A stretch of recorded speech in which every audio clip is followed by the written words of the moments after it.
اللہ تعالیٰ نے جتنے بھی انسان دنیا میں پیدا کیے، سارے انسانوں کے بارے میں ایک قانون قرآن کریم میں بیان کیا گیا، ایسا ہوتا ہے ایسا ہی ہوگا، چلنا ہے تو چلو نہیں تو مرو۔ وہ قانون کیا ہے؟ اللہ فرماتے وَتِلْكَ الْأَيَّامُ نُدَاوِلُهَا بَيْنَ النَّاسِ، جس کا مطلب ہے اللہ فرماتے کہ میں نے جتنے انسان پیدا کیے ہیں، سارے انسانوں کی زندگیوں میں بھونچال آنا ہے، سارے انسانوں کی زندگیوں میں زلزلہ آنا ہے۔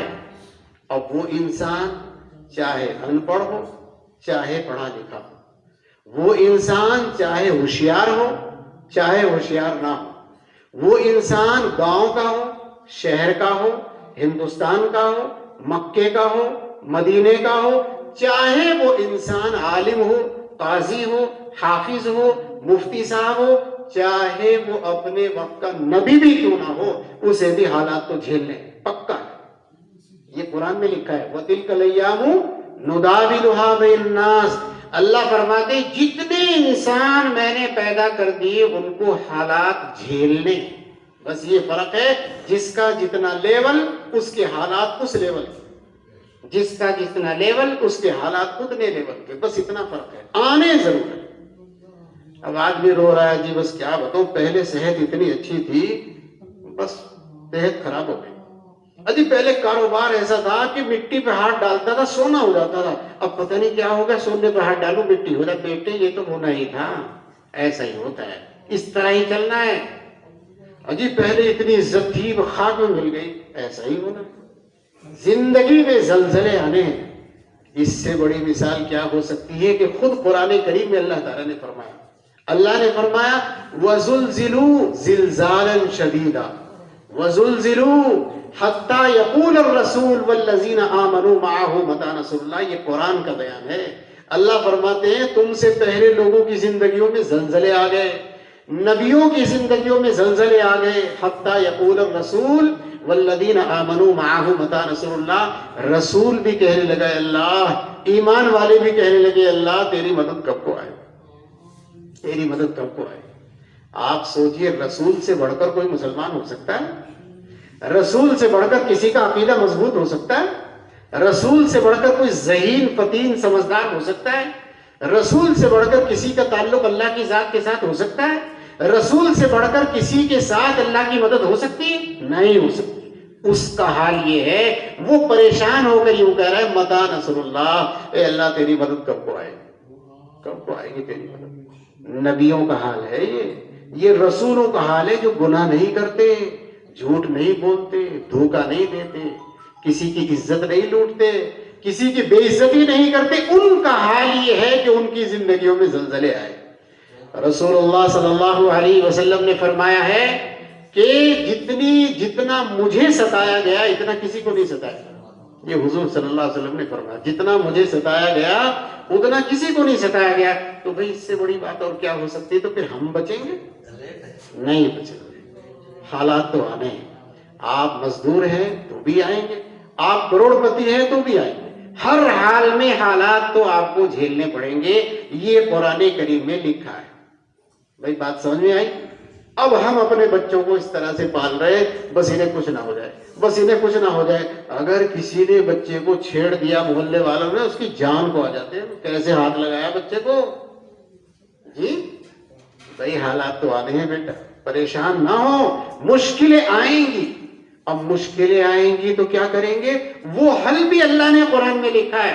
بیماری آ جائے تو علاج ہوتا ہے نا، آدمی پریشان ہو گیا الجھ گیا ہے مصیبتوں میں الجھ گیا، کیا کرے؟ وہ بھی اللہ نے اس کا نتیجہ بھی اس کا علاج بھی قرآن میں لکھا ہے۔ اگر ہمارے اوپر حالات آ جائیں، کاروبار گھٹ گیا، کاروبار ٹوٹ گیا، قرضے میں آ گئے، بیماریوں نے گھیر لیا، بیٹیوں کو طلاق ہو گئی، گھر میں موتیں زیادہ ہو رہی، تو ہماری دماغ میں یہ علاج آتا ہے کیونکہ ہم تو اپنے حساب سے جی رہے ہیں نا۔ بھئی کوئی تعویذ والا ڈھونڈو، کسی جادوگر کو ڈھونڈو، دھکے کھا رہے ہیں، کہیں 5,000 دے رہے ہیں، کہیں 10,000 دے رہے ہیں، کہیں 20,000 دے رہے ہیں، بس جی کسی نے کاروبار بندوا دیا، کچھ علاج کر رہے ہیں۔ اللہ کے بندوں، مسلمان اپنے منہ سے کیسے کہہ سکتا ہے کہ کاروبار بندوا دیا؟ یہ تو ایمان اور عقیدے کے خلاف بات ہے۔ وَلَوْ بَسَطَ اللَّهُ الرِّزْقَ لِمَن يَشَاءُ وَيَقْدِرُ، اللہ فرماتے ہیں اللہ جس پہ روزی چاہتا ہے کھول دیتا ہے، جس کی چاہتا ہے بند کر دیتا ہے۔ تو کوئی جادوگر بیٹھا ہے کہ کسی کی روزی بند کر دے گا؟ اس کے بعد میں ہمت ہے؟ ایک مسلمان اپنے منہ سے کہے اجی کسی نے میرا روزگار باندھ دیا، بھائی وہ تو مسلمان ہی نہیں ہے جو یوں کہے کہ روزگار باندھ دیا۔ روزگار کیسے؟ اللہ تعالیٰ کی حکومت روک دے گا کوئی؟ میں یہ عرض کر رہا ہوں اللہ تعالیٰ نے مسئلے کا حل بتایا، اب مسئلے کا حل ہم نے قرآن میں نہیں پڑھا تو پھر ہم اپنے طریقے سے کر رہے ہیں، جادوگروں کے پاس، تعویذ والوں کے پاس، دعاؤں والوں کے پاس بھاگ رہے ہیں۔ عجیب دعا کر دو کاروبار چلے، اس دعاؤں سے کاروبار چلتا تو کرائے پر ایک حافظ جی مسجد میں بٹھا دیتے، بھائی دعا کیا کر رہا تھا بس تو ہمارا کاروبار چل رہا ہے۔ اس سے چلتا ہے کاروبار؟ پہلے اسباب اختیار کرو، دانا ڈالو زمین میں، کھاد ڈالو زمین میں، پھر امید کرو اللہ تعالیٰ سے اب پودا پیدا ہوگا۔ دانا ڈالا نہیں، کھاد ڈالا نہیں، امید لگا کے بیٹھ گئے کھیتی ہو جائے گی، ایسے کیسے ہو جائے گا بھائی؟ دعائیں جب کام کرتی ہیں پہلے آپ دعا کرو پھر دعا کرنا، پھر انشاءاللہ فائدہ ہوتا ہے۔ بتانا یہ ہے کہ اللہ نے مصیبتوں کا حل قرآن کریم میں فرمایا۔ کیا حل ہے؟ اللہ فرماتے ہیں یا ایھا الذین آمنوا استعینوا بالصبر والصلاۃ۔ اللہ فرماتے ہیں ایمان والو اگر پریشانی میں آ گئے اور میری مدد کی ضرورت ہے تو نماز پڑھو اور صبر کرو۔ دو چیزیں، نماز پڑھو اور صبر کرو، نماز پڑھو اور صبر کرو۔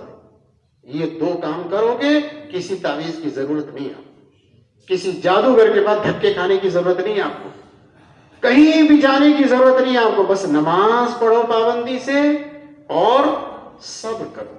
اللہ فرماتے ہیں کتنی بڑی بات، یقین کرو اس بات پر جو اللہ نے قرآن میں فرمایا ان اللہ مع الصابرین، صبر کرنے والوں کے ساتھ اللہ کھڑا ہے۔ یہ قرآن میں اللہ نے لکھا۔ اب ہم کہاں صبر کر رہے ہیں؟ ہمارے پاس تو ہمیں تو پتہ ہی نہیں صبر کہتے کسے، ہم نے تو سیکھا ہی نہیں، نہ ہمیں کسی نے بتایا، نہ ماحول ملا، نہ ایسے لوگوں سے ہم جڑے جو ہمیں بتاتے صبر کسے کہتے ہیں۔ اللہ فرماتے ہیں مسئلے کا حل یہ ہے کہ نماز کی پابندی کرو اور صبر کرو، صبر کرنا سیکھو۔ صبر کرنا سیکھو گے تو زندگی آسان ہو جائے گی، صبر کرنا نہیں سیکھو گے تو نتیجہ ہوگا زہر کھا کر مرو گے، ہارٹ اٹیک ہو جائے گا کسی دن، دماغ کی نس پھٹ جائے گی کسی دن۔ اگر صبر نہیں کرو گے، صبر کرنا سیکھو اور صبر کرنا سکھاؤ۔ ہم گھروں میں کبھی نہیں سکھاتے صبر کو، بچے نے مانگا جی یہ چاہیے، گھر والی گھری یہ چاہیے، بہن گھری لاؤ بھائی لاؤ بھائی، بھائی آج تیرے پاس پیسے ہیں کل نہیں ہوں گے تو کہاں سے لائے گا تو؟ کہہ دے بھائی ابھی نہیں اگلے ہفتے دیکھیں گے، 2 دن بعد دیکھیں گے، 4 دن بعد دیکھیں گے، عید آ رہی ہے تب دیکھیں گے، نہیں آج ہی پیدا کرنا ہے۔ اور جب کل کو بھکاری ہو گئے، فقیر ہو گئے، کاروبار نہیں چل رہا، پھر مانگتے پھر رہے، اجی بس کیا کریں ضرورتیں بھی پوری نہیں ہونی، اسی طرح ہوگا۔ صبر کرنا بھی سیکھو اور صبر کرنا سکھاؤ، یہ بڑا ہنر ہے زندگی کا، بڑا ہنر ہے زندگی کا۔ تو میں آپ سے یہ عرض کر رہا تھا کہ قرآن کریم میں فرمایا سارے انسانوں کی زندگی میں حالات تو آنے ہیں، حالات آئے تو طریقہ اللہ نے فرمایا یا ایھا الذین آمنوا استعینوا بالصبر والصلاۃ، ایمان والو نماز پڑھو اور صبر کرو، ان اللہ مع الصابرین، اور صبر کرنے والوں کے ساتھ اللہ کھڑا ہے۔ یہ ایک چیز سنائی میں نے آپ کو، اپنے دماغ میں رکھیے، اگر ایسا کوئی مسئلہ ہو جائے زندگی میں، بڑی الجھن آ جائے تو کیا کرو گے؟ ابھی مولانا عباس صاحب نے میرے بارے میں ذکر کر دیا کہ میں بیمار ہو گیا تھا، واقعتاً بہت بیمار ہوا، میرے متعلق 99% نا امید تھے مجھ سے کہ اب یہ آدمی نہیں بچے گا، 99% لوگ نا امید ہو گئے تھے کہ میں اب نہیں بچوں گا۔ آپریشن ہو گیا، الحمدللہ مجھے کبھی بھی 4 مہینے بستر پر رہا، اس کا خیال پریشان نہیں کرتا تھا کہ میں دنیا سے جا رہا ہوں، کوئی پرواہ نہیں، اب مقدر ہے میں اب جا رہا ہوں تو میرے ساتھ والے اور 4 سال بعد آ جائیں گے، 5 سال بعد آ جائیں گے، یہاں کوئی صدا رہے گا؟ یہاں تو اکبر بادشاہ نہیں رہا، جواہر لال نہرو نہیں رہا، وہ چلے گئے، یہاں تو نبیوں کے نبی چلے گئے، وہ نہیں رہے، تو میرے جانے میں کون سے افسوس کی بات ہے؟ یہ کوئی بری بات نہیں۔ اتنا ضرور ہوا کہ میں نے اللہ تعالیٰ کی بارگاہ میں یہ عرض کیا، میں نے کہ اللہ جب تک میری صحت تھی آپ مجھ سے کام لے رہے تھے، ایک بار کام کا موقع اور دے دیتے، یہ تو میں نے کہا، باقی اس میں مجھے کوئی غم نہیں تھا کہ میں جاؤں، چلے جائیں گے۔ ہاں اللہ تعالیٰ سے ڈرنا چاہیے، حساب کتاب تو مشکل کام ہے، لیکن اللہ کے سامنے جانا تو مجبوری ہے، جانا تو ہے. تو مجھے کوئی غم ٹینشن نہیں ہوئی، کیونکہ میں نے قرآن کریم پڑھ رکھا ہے. اس میں لکھا ہے مصیبتیں تو آئیں گی. آ گئی، اتنی بڑی مصیبت آ گئی کہ 99% لوگ نا امید کہ یہ بچے گا نہیں، گیا یہ واپس نہیں آئے. اور میری آنکھ کھلتی تھی اور ڈاکٹر سے بات کرتا تھا. رات کو آپریشن ہوا میرا، اتنا بڑا آپریشن ہوا. ڈاکٹر نے کہا میں نے زندگی میں اتنا بڑا آپریشن نہیں کیا. آپریشن سے پہلے ڈاکٹر نے مجھے کہا حضرت 6 گھنٹے کا آپریشن ہے آپ کا. اور جب میں باہر نکلا تو 9 گھنٹے ہو گئے. 9 گھنٹے لے کر مجھے آئی سی یو میں آئے. اور صبح کو ڈاکٹر چیک کرنے کے لیے آیا تو اس نے اپنے ان سے پوچھا، معاملین سے، اسسٹنٹ ڈاکٹر سے، کہ ان کو کب ہوش آیا. اس نے کہا جی تو آپ چھوڑ کے گئے تو جاگ گئے. تو مجھے ڈاکٹر کہہ رہا ہے جی آپ نے کیا کھا رکھا ہے، اس میں تو 12 دن تک تو ویسے ہی ہوش نہیں آتا. جو آپ کا آپریشن ہوا ہے آپ میرے بعد ہی جاگ گئے. جی اللہ کی مرضی، میں کیا کر سکتا ہوں. اور کمال کی بات یہ ہے کہ 9 گھنٹے کے آپریشن کے بیچ میں جا کے میرا پیٹ کٹا پڑا ہے اور میں بات کر رہا ہوں ڈاکٹر سے. ڈاکٹر میری طرف دیکھ رہا ہے. میں نے کہا جی مجھے سانس نہیں آ رہی ڈھنگ سے ڈاکٹر صاحب. وہ یہ دیکھ رہے، وہ ایک دوسرے کو منہ دیکھ رہے. ڈاکٹر کہ کیا ہوا. مجھے انہوں نے سوچا کہ ان کا دماغ کام نہیں کر رہا ہے. مجھے کہنے لگے کہ آپ لکھ کے دے دیں گے جو آپ بول رہے ہیں. میں لاؤ کاغذ قلم لاؤ، میں لکھ دیتا ہوں. انہوں نے کہا بھائی جلدی بے ہوش کرو. پھر دوبارہ بے ہوش کیا. بعد میں ڈاکٹر نے مجھ سے کہا حضرت آپ کے پیچھے کوئی پاور کام کر رہی، اس طرح نہیں چلتا کام. آپ کے پیچھے کوئی پاور لگی ہوئی، کوئی شکتی ہے آپ کے اندر. یہ ہندو کے لفظ ہے کہ آپ کے اندر شکتی ہے کوئی. بات یہ کہ جو ایمان اللہ کی ذات پر بٹھا لیتا ہے اسے ٹینشن نہیں ہوتی. اللہ نظام اپنا اللہ چلا رہے ہیں، ہم تو نہیں چلا رہے. اگر ہم مر گئے تو یہاں کیا گھستا ہے؟ یہاں کوئی فرق نہیں پڑتا کتنا ہی بڑا آدمی چلا جائے. اس زمین پر کسی کے مرنے سے کوئی فرق نہیں پڑتا. تو تم کاہے کو غم منا رہے ہو، کاہے کو ٹینشن لے رہے ہو میں جا رہا ہوں. تمہارے جانے سے یہاں کچھ ہوگا؟ ابھی لوگ دفن کر کے آئیں گے، واپس آ کر بریانی کھائیں گے. انہیں کیا ٹینشن ہے، تم مر گئے تو مر گئے. تو تم کیوں غم لے رہے ہو؟ یہ تو اللہ پر چھوڑ. ایک بات بتا دی میں نے آپ کو، بات لمبی نہ ہو جائے اس لیے میں نے چھوڑ دی. دوسری بات یہ ہے اللہ کا قانون سنو. قرآن کریم میں کیا لکھا ہے؟ اللہ تعالیٰ فرماتے ہیں لِكَيْ لَا تَأْسَوْا عَلَى مَا فَاتَكُمْ وَلَا تَفْرَحُوا بِمَا آتَاكُمْ.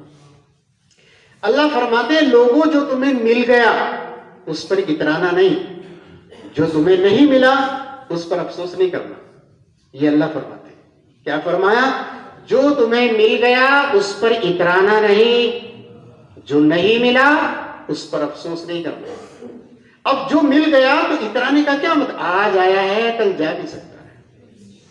آج آدمی ہنس رہا ہے، کھلکھلا کر ہنس رہا ہے، ٹھٹے مار رہا ہے. صبح کو وہی آدمی روتا ہوا نظر آ سکتا ہے آپ کو. بڑے بڑے لوگ آتے ہیں، اینٹ میں آتے ہیں. ہمارے پاس بھی بہت سارے لوگوں سے ہمارا تعلق ہے. 20-30 ہزار لوگوں سے تو ہے ہی میرا تعلق. بہت بڑے بڑے لوگ آتے ہیں، منتری سنتری تک لوگ آتے ہیں. ایسے آتے ہیں. میں نے کوئی بات نہیں، کل کو بات کریں گے آپ سے. 4 دن بعد وہی روتا ہوا آتا ہے، بس حضرت یہ ہو گیا، بس حضرت. میں نے کہا ہمیں تو پہلے ہی پتا تھا جس دن آپ پہلی بار آئے تھے کہ یہ ہونا ہی. بات یہ ہے کہ اترانا نہیں. اللہ تعالیٰ دیتا ہے تو لیتا بھی ہے. اللہ تعالیٰ نوازتا ہے تو چھین بھی لیتا ہے. نظام خدا بندی ہے یہ. بڑے بڑے لوگ امیر فقیر ہوتے نظر آئے ہیں. بڑے بڑے حاکم سولیوں پر لٹکتے ہوئے نظر آئے لوگوں کو. جی سبق حاصل کرنا چاہیے. جو مل گیا اترانا نہیں اس پر، جو نہیں ملا اس پر افسوس نہیں کرنا. اب ہمارا حال تو یہ کہ ذرا گاڑی میں بیٹھ کے چل گئے اچھی نئی والی میں، بھائی سمجھ رہے پتہ نہیں کہاں پہ جا رہا ہے، ہوائی جہاز میں اڑ رہا ہے. گاڑیاں واڑیاں آتی جاتی رہتی ہے. ایک ذریعہ ہے، ایک سبب ہے یہاں سے وہاں جانے کا. اترانے کی چیز تھوڑی ہے. اللہ نے آپ کو مکان دے دیا، یہ شکر کی چیز ہے، یہ اترانے کی چیز نہیں. کل یہ مکان بک بھی سکتا ہے اگر کوئی بڑی سی مصیبت آ گئی. اس لیے جو مل جائے اس پر اترانا نہیں، جو ملا نہیں اس پر افسوس نہیں کرنا. یہ قاعدہ کہاں لکھا ہے بھائی؟ یہ قرآن کریم میں لکھا ہے. تیسری بات، بہت بڑی بات سنا رہا ہوں آپ کو. اگر آپ کے دماغ میں آج بیٹھ گئی نا 1000 ٹینشن دماغ سے نکل جائے گی. اللہ نے فرمایا قرآن کریم، اللہ فرماتے ہیں وَلَا تَتَمَنَّوْا مَا فَضَّلَ اللَّهُ بِهِ بَعْضَكُمْ عَلَىٰ بَعْضٍ. اللہ فرماتے ہیں اے لوگوں، تم جو ہم نے تم میں سے ایک دوسرے پر فضیلت دی ہے تم اس کی تمنا نہ کیا کرو. تم تمنا نہ کیا کرو، ٹینشن نہ لیا کرو اس کی. ہم نے تم میں سب کو ایک دوسرے پر فضیلت دی ہے. کسی کے پاس مال زیادہ ہے، کسی کے پاس حسن زیادہ ہے، کسی کے پاس طاقت زیادہ ہے، کسی کے پاس عہدہ زیادہ ہے، کسی کے پاس زمین زیادہ ہے، تو کسی کو اللہ نے ادھر بڑھایا، کسی کو ادھر بڑھایا، کسی کو ادھر بڑھایا، کسی کو ادھر بڑھایا. تم اس کی تمنا نہ کیا کرو کہ میں ایم پی کیوں نہیں ہوں، میں ایم ایل اے کیوں نہیں ہوں، بھائی میں کروڑ پتی کیوں نہیں ہوں، بھائی میں تو کالا ہو گیا، میں تو ناٹا ہی رہ گیا، میں تو پتلا ہی رہ گیا. یہ ٹینشنیں تم نہ لو. اللہ تعالیٰ فرماتے یہ ہمارا مزاج اور نظام ہے. ہم جسے چاہتے ہیں گورا بنا دے، جسے چاہے کالا بنا دے، جسے چاہے لمبا بنا دے، جسے چاہے موٹا بنا دے، جسے چاہے پتلا بنا دے. اب اگر ہم نے کسی کو ٹھگنا بنا دیا ہے، ساری دنیا کے ڈاکٹر مل کر اسے لمبا نہیں کر سکتے، اور اگر لمبا کر دیا ہے تو اسے ٹھگنا نہیں کر سکتے، موٹا کر دیا ہے تو پتلا نہیں کر سکتے، اور پتلا ہے تو موٹا نہیں کر سکتے. اللہ کا نظام ہے. جی بھائی میری بات سمجھ میں آ رہی نہیں؟ اگر اللہ نے کسی کو اندھا پیدا کر دیا، اندھا ہی رہے گا وہ. ساری ڈاکٹر مل کر اس کی آنکھیں نہیں لگا سکتے اگر اندھا پیدا کر دیا اللہ کا. یہ اللہ کا نظام ہے. تو آپ کیوں ٹینشن لے رہے ہیں؟ یہ ہماری ٹینشن ہی نہیں. ہم الجھے پڑے ہیں کہ صاحب میں یہاں رامپور میں کیوں پیدا ہو گیا. اچھا کہاں ہونا تھا؟ اجی مکے میں پیدا ہوا. اجی میں تو مدینے میں پیدا ہوتا. اجی مجھے تو امریکہ میں ہونا چاہیے تھا. اجی ہم بھی کہاں پیدا ہو گئے، میں تو لندن میں ہونا چاہیے تھا. یہ غلط بات ہے.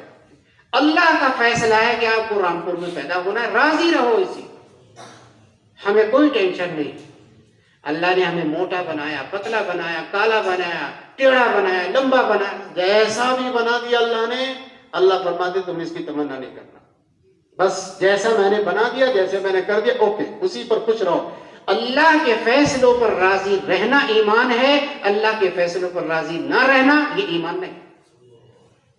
اللہ کے فیصلوں پر راضی رہنا ایمان ہے.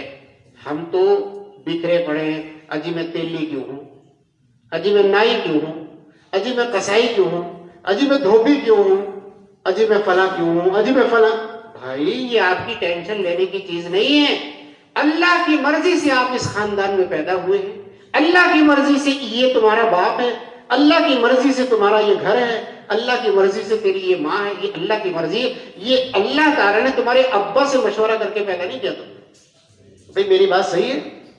اللہ نے کہاں ہمیں پیدا کیا، کس برادری میں، کس خاندان میں، کس گاؤں میں، کس علاقے میں، کون ہماری ماں، کون ہمارا باپ، کون ہماری بہن، کون ہمارا بھائی.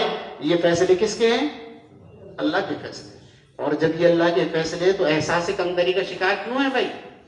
احساس کمتری کا شکار ہونے کی وجہ یہ کہ قرآن پڑھا نہیں، چاہے آپ مولوی صاحب بھی، چاہے آپ قاری صاحب بھی ہو، اس لیے احساس کمتری ہے کہ قرآن پر ایمان نہیں ہے.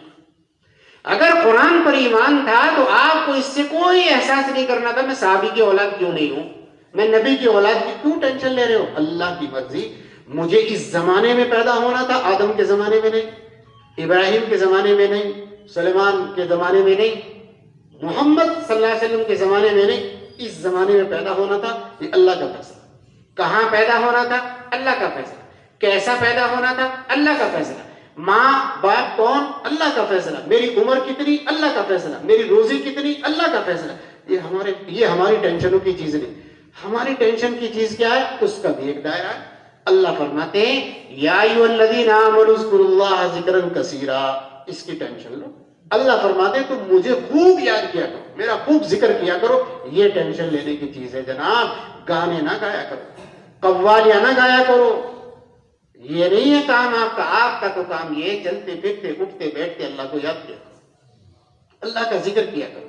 اللہ تعالیٰ ہماری نماز کا، قرآن کا، تسبیح کا، ذکر کا محتاج نہیں ہے، لیکن